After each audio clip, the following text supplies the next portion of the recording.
Hi friends, అందరు ఎలా ఉన్నారు? బాగున్నారా? ఇక్కడ బాబస్వామి అయితే పూజ చేసుకోవడానికి కూర్చున్నాడు.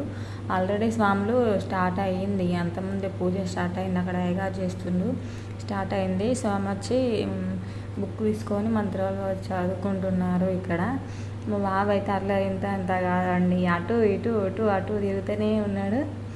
మా బాబస్వామి అయితే పూజ చేసుకుంటుండు.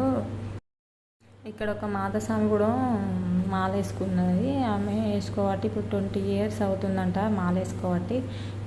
ఇద్దరు పిల్లలు కూడా ఉన్నారు, మాల వేసుకున్నారు. ఇంకా చాలా మంది ఉన్నారు. అటు వేరే ఇట్లా మన రాములవారికి తలంబ్రాలు పోసే ఏమంటారు అది, అందరి కింద భజన చేస్తున్నారు. కొందరు స్వాములు ఆల్రెడీ, కొందరు స్వాములు పూజ చేసుకున్న స్వాములు భజన చేస్తున్నారు. చేసుకునే వాళ్ళు ఇక్కడ పూజ చేసుకుంటున్నారు. స్వాములు పూజలు చేసుకుంటారో చూపిస్తా, చూడండి. ఇంకా వీడియోస్ వస్తాయి. ఓకేనా ఫ్రెండ్స్, బాయ్ మరి.